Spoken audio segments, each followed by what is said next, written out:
आज 11 फेब्रुवारी माघ वद्य नवमी, श्री रामदास नवमी, दास नवमी. श्री रामदास नवमी हे परम राम भक्त, हनुमान भक्त असलेल्या समर्थ रामदास स्वामींचा समाधी दिन मोठ्या उत्साहात महाराष्ट्रभरात साजरा केला जातो. श्री रामदास नवमी हे महाराष्ट्रातील संत परंपरेतील तेजस्वी आणि अद्वितीय व्यक्तिमत्व होते.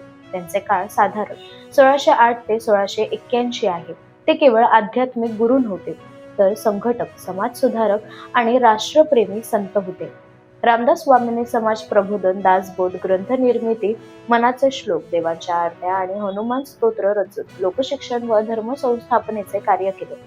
रामदास स्वामींनी पाहिले की त्या काळातील समाज गुलामगिरीत आणि नैराश्यात होता.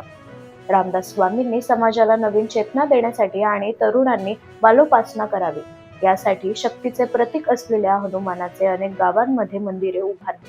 छत्रपती शिवाजी महाराजांच्या स्वराज्य स्थापनेच्या कार्याने प्रभावित होऊन त्यांनी शिवरायांना निश्चयाचा महामेरू, बहुजनांचे आधारू या शब्दात कौतुक केले.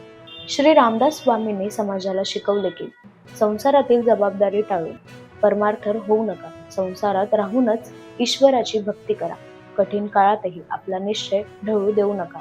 समर्थ रामदास स्वामींना विनम्र प्रणाम. जय जय रघुवीर समर्थ.